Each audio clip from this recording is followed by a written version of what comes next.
This is the Momma Fit Podcast. This podcast is dedicated to all those mamas out there that want to fit a workout in a day, or want to fit in a moment of bliss, or hey, you want to fit into those skinny jeans. Dana Dieters is the host of Momma Fit Podcast. She's a mother of two beautiful girls, a wife, and entrepreneur. Her passion became her profession when she had a wake-up call about 15 years ago. With the support of others and a positive attitude, she was able to overcome the hurdles in her life. This mama strives to wake up and conquer each day to make it better than the day before. Her passion for business and education to others is what drives this mama to be the best version of Momma Fit. With Dana's background, she hopes to help you with your business, health and fitness needs, family time in the kitchen, and give you motivation and inspiration to tackle your day. And most importantly, to help you fit in your Momma Fit time. Welcome back to the Momma Fit Podcast. Today we are talking about goals. I know we've talked about goals in the past. We've talked about fitness goals, nutrition goals, but today we are talking about setting life goals, which is a fundamental key to any success. So whether it's career advancement, taking up a new hobby, or commitment to building everlasting relationships, setting goals helps us create our future in advance of it actually happening. That's pretty cool, huh? So why have goals anyway? Setting goals helps us grow and expand. It pushes ourselves to transform in ways that maybe we never imagined. So in order to truly fulfill that feeling, we need to know how to work on achieving that. So progress equals happiness, and setting goals is what gets us there. We're willing to be, if you are listening to this and you have set goals or two in your life, but you didn't see them go through, are you setting the goals effectively? Will your goals transform your life in the ways you want? So if you've ever set goals, I think most of us have, and maybe they didn't actually get accomplished, it might be some reasons that maybe they just weren't fulfilling you. Maybe the ways that you were doing weren't fulfilling you. Maybe you were so exhausted by the process. Many times people think they understand how to set goals, but they never quite achieve what they were after. And one common reason is their goals aren't compelling or inspiring. I know, right? You're much more likely to put the time, energy into something that excites you. So your goals should reflect the same level of momentum. We're talking about goal setting that makes you leap out of bed in the morning, ready to go.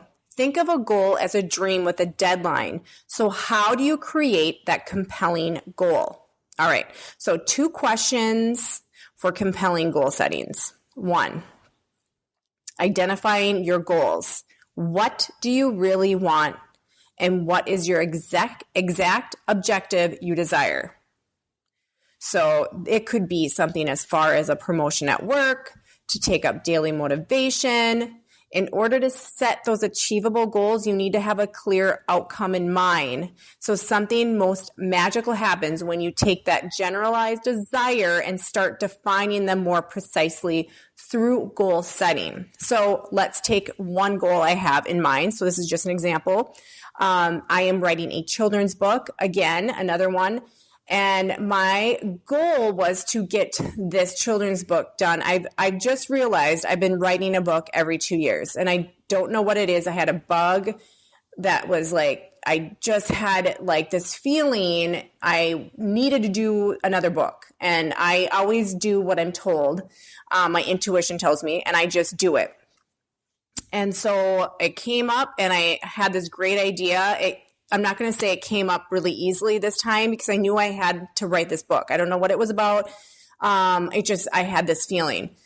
And so my goal was to finish it by the end of April. Well, it's almost at the end of April, and it's just getting edited. And I'm illustrating it as well. So I have 2 things that I have to do with this book.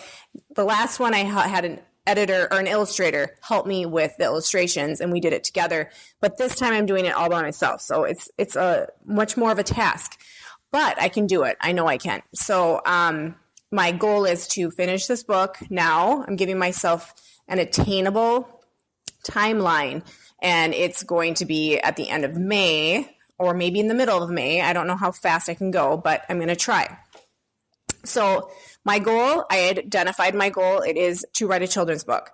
So I want to get this done, and now I need to write the steps out to get there. So as far as writing a book, I have to create the content that's in the book, and I wrote the story. Now I finished one of my steps. So the next step is to get the editor to edit, making sure my grammar is right and the story is aligned and it makes sense to a reader. So that is going to be coming back tomorrow. So then tomorrow, and this is Thursday, this will be Thursday, the 18th of April. I have to illustrate. I'm already started my illustration in my book, and I'm creating all those illustrations, like I said. So with the illustrations, they do take time, and I am a perfectionist, so it's like trying to not overboard do a page and make it like too confusing as a story line for a children's book. So I'm going to give myself 2 days. Every 2 days, I have to do 2 pages. So whether it's a page every day or a page, 2 pages in 1 day. So I have every other day, I'm going to create 2 pages. And my hopes is to be finished by the end of May. So I'm giving myself another month because that's an attainable goal for me. I can do that.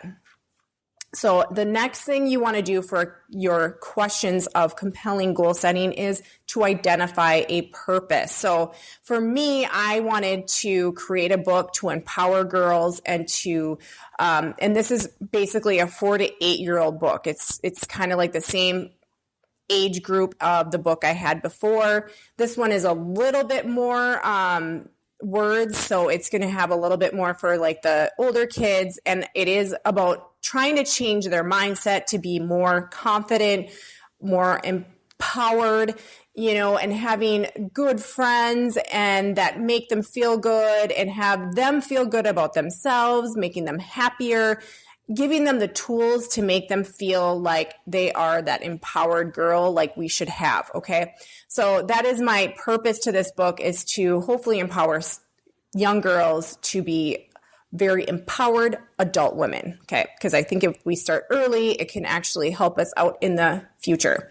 So identifying your purpose, this could be something where, what do you want to achieve with your goal? So if you are looking as far as a job, let's just say if you are wanting a different job, this could be what kind of promotion could enable you to financial freedom that you desire. So, or it could be if you want to, let's just say, take up meditation, maybe what is your purpose for that? To make yourself feel better, to have calmness in your morning, more of a scheduled, morning where you have that every morning. So finding the ways to make that happen. Remember, reasons come first and then answers.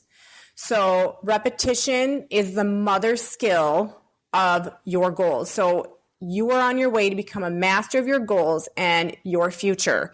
So how to create and maintain the momentum with your SMART goals. So when we're setting goals, we have a few guiding principles that you can keep you on track. So I use SMART goals to precisely map out and attain my goals. So the goals should be specific. So starting with S, specific.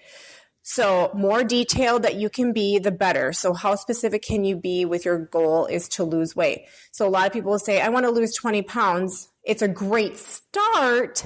But for me, I want something more into it. Why do you want to lose those 20 pounds? I want to lose 20 pounds so that I can wear my favorite clothes again this summer. That makes it easier to visualize and achieve what you want.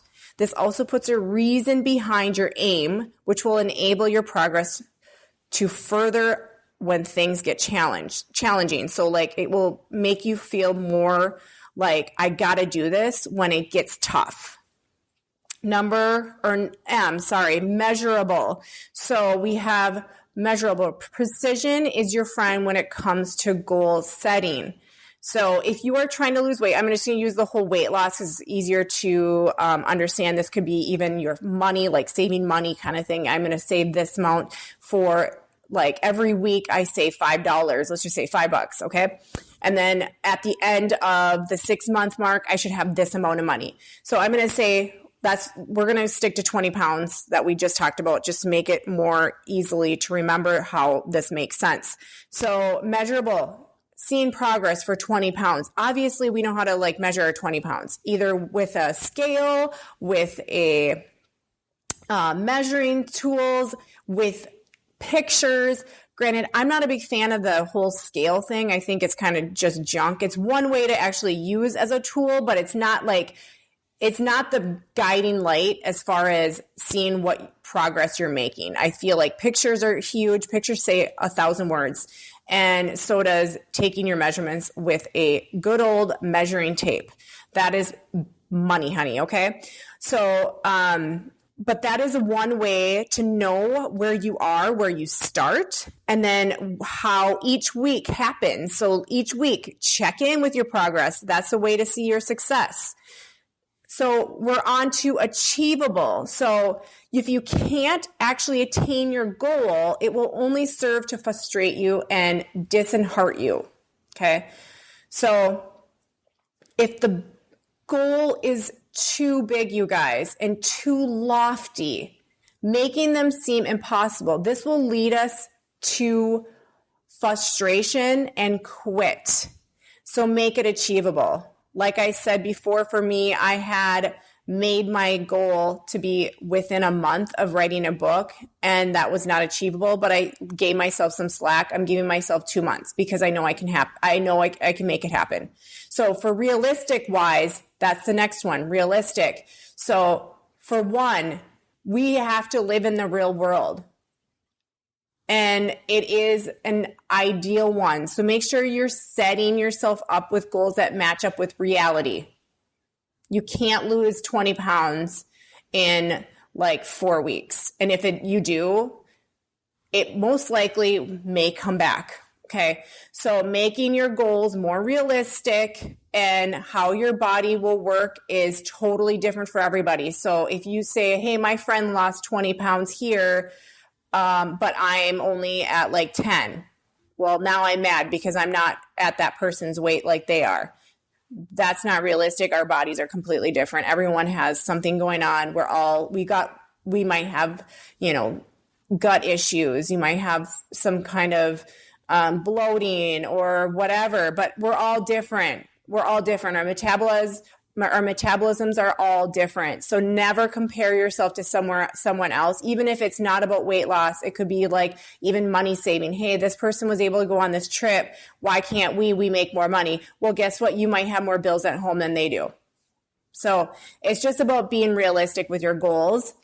But what you should do, it doesn't mean you should be setting goals that you can't realistically work toward. So if your goal takes a certain amount of time or maybe money commitment, make sure you have the means to do so. Sometimes that requires breaking down your goals even further. Okay. So you may not be able to be the one that loses that 20 pounds in 6 weeks. I've seen these 6-week challenges and people are losing 20 pounds. Make sure that you're taking care of your body while doing that weight loss. It might take you longer than that 6 weeks. Let's just be honest, because ultimately you want to lose that 20 pounds slowly so it does stay off, not come back on. So time frame is the last one. We want to make sure that we have a clear idea of your time frame that creates a sense of urgency, because it is nice for me. I know I have a goal for my book. So I'm talking about my book again, because we're talking about that before. The book is going to be done at the end of May. I will make it happen because that's creating a sense of urgency for me. And I want to work towards what I want to more quickly. Perhaps your goal is, let's just say you want to learn a different language. Let's just say Spanish, because it will help you communicate better with your clients. What's the realistic time frame for yourself? Do you have a trip to Spain coming up in 6 months, which you would need to be prepared for? Set a timeline for your goals so you can check in with yourself along the way. Try to set a goal that can be realistic and achievable in 1 year. Anything that takes longer can be easily become overwhelming. So set yourself up for success by concentrating on what you can achieve in a short period of time. Those are those short-term goals, the ones that are going to get you to that big goal. So if you have any long-term goals in mind, break it down into smaller goals that can be achieved in a year. So having that level of clarity puts power behind your goals and ensures you to measure your success. More often, it takes new actions to get that goal. So setting goals for the first step in turning that invisible into visible, okay? So now this is what you need to do. If you are ready to make some goals of your own, I want you to get a piece of paper out, pen, paper, so you could grab those goals and begin working on them. So how do we do that? So goal number 1 step, you give yourself 6 minutes to brainstorm a list of anything you want to achieve and create, do, have, give, or have an experience in the next 20 years. That's right, 20 years. All right. So write as many things down as fast as you can at this time. Don't think about it. Just do it. Goal setting tip number 2. Now, go back through that list and write down 1, 3, 5, 10, and 20 years next to each goal that indicate how long it will take you to achieve them. So be realistic when assigning the time estimates. Again, realistic is what you need. You have 1.5 minutes to get this done, so be quick and go with your gut. Don't think about it. Goal setting step number 3, review your list. Choose your top 4 one-year goals. These year goals are going to get you really excited. Write a paragraph for each goal explaining why you absolutely will achieve the goal within the next 12 months. This should take you about 15 to 20 minutes total. Now, if you have a chance to share what you have written down with a friend, a family member, other person you trust, do so, because that's going to bring it to life. If you don't have anyone, you just say them out loud to yourself. So these are going to be your 3 steps in your power. Put your goals where you'll see them daily, write them down, take at least one action toward achieving your goals and start rocking this out. Okay, so visualize yourself older looking back at what you just put down on your paper. If you see yourself happy, it's because you visually have met your goals. If you see that pain from not being able to achieve it, what is your pleasure from not achieving those goals? Okay, so that is it for me today. I hope you actually take the time to figure out your goals, write them down, and make it happen, because you guys, I am one of those goal setting freaks. I love making goals and I love accomplishing them. And for me, I know this is kind of getting dark here, but before I die, I want to make sure everything on my list is done that I could do. I have a list and I've gotten a lot chopped off my list, and I have more to go. So for me, it's like, I personally need to do these because I know I can do them, and I'm going to do them because I am meant to get those goals done. So I hope you have some excitement with this last podcast episode and just get those goals accomplished, you guys. Set them up on paper, get your action steps going, and you're going to make it happen. Okay. All right. Bye for now, and I will talk to you later. Thanks so much for spending your time with the Momma Fit Podcast. Dana is so happy to share her tips and tricks with you. If you loved this podcast, we'd be so happy if you could share this episode with your friends and family. Also, if you have time, please leave us a review of your honest thoughts and reflections of the podcast on iTunes or our app. We'd be so grateful. If you have any topic or suggestion that you want answered, leave those in the comments below and make sure that you fit in your Momma Fit time.